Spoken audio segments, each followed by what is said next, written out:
Now that we have the candle from Parappa Palace, this opens up the overworld dramatically as we now have the ability to see inside of dark caves. You'll immediately notice this once you enter the first cave, and it's nice and bright. You can see the orange background, and you can even see the enemy louder crawling around the ground. There's really not much to do here, just run across through the cave, and we can actually head straight to the next town now, the town of Ruto. But one of the townsmen is going to say that we need to find the candle, and the candle, it actually gives you hints, is located north of North Castle inside a cave in the desert. So just travel north and you'll see the cave right here. There's three types of enemies inside this cave. The first is an ache here, and they'll just come from the ground and they're rather annoying. They come from the ceiling rather. Next we see there's two Octoroks here, and they shoot rocks at you, and they're not too hard. I took some unnecessary damage, but and finally we have a red Goria. And the red Gorias, we fought a similar type Goria before. There really is not much difference between the different types, just the amount of damage and experience they give you.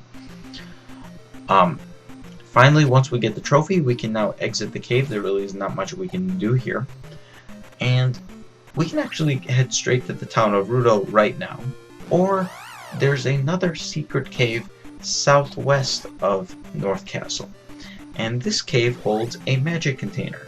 And we could have actually gotten this magic container before even going to Parappa Palace, but since we didn't have the candle, the cave would have been dark and it would have been a little bit harder to navigate. So all these scenes you're running into here, if you run into them, they're just a bunch of bits and bots, and these guys shouldn't give you too much trouble.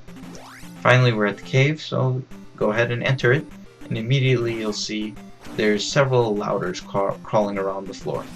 Just get rid of them and you'll find several more Octoroks. These ones are a bit more tricky to defeat since they are under where you can actually aim, and you can only hit them when they jump.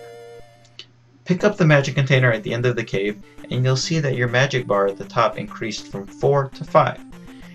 There's actually 8 magic containers in total, just as there is 8 life or heart containers. And we will be getting all of them as soon as we can as we go through the quest.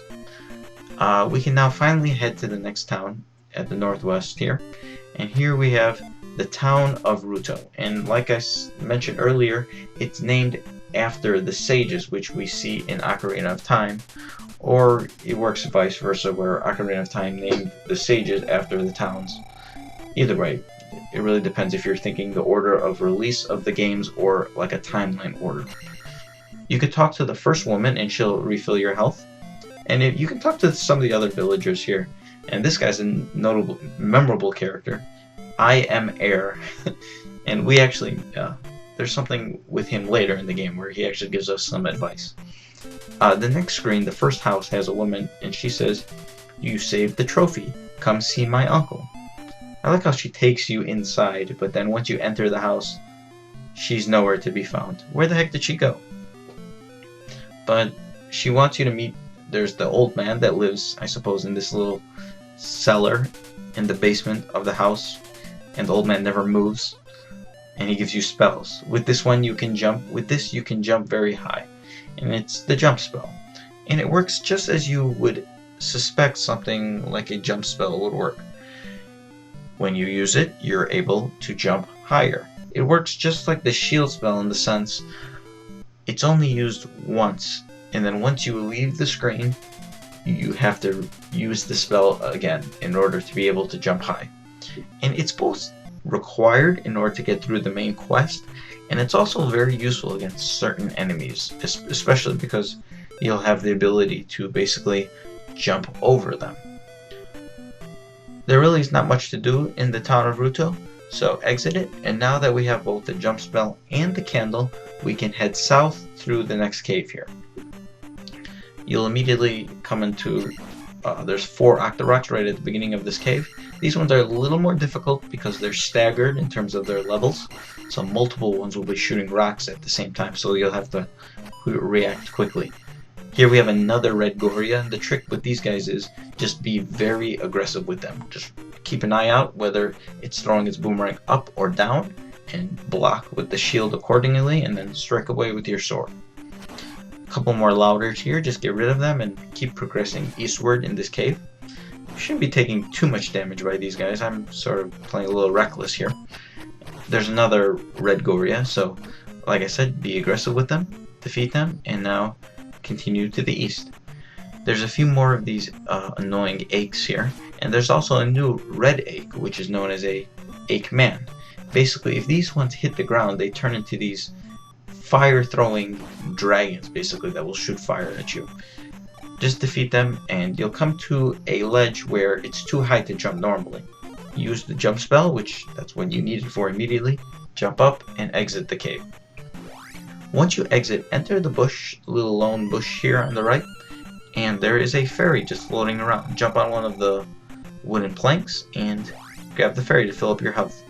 There's actually a secret location just southwest of that little rock there, and basically that's our destination. But I ran into a sequence of enemies here, and there's a new enemy known as a Moby, the little birds that are flying at you. These are sort of like tin suits in that they're unlimited, but these ones actually give you experience points. Here's the screen I was trying to get to, and I get a Link doll, which basically acts as a one-up or a free guy. And there's numerous Link dolls throughout the overworld, throughout even inside of dungeons, and I will be showing you all of them as I go through the quest. Now, the next town is to the south, but before going there, we need to meet a man in the forest.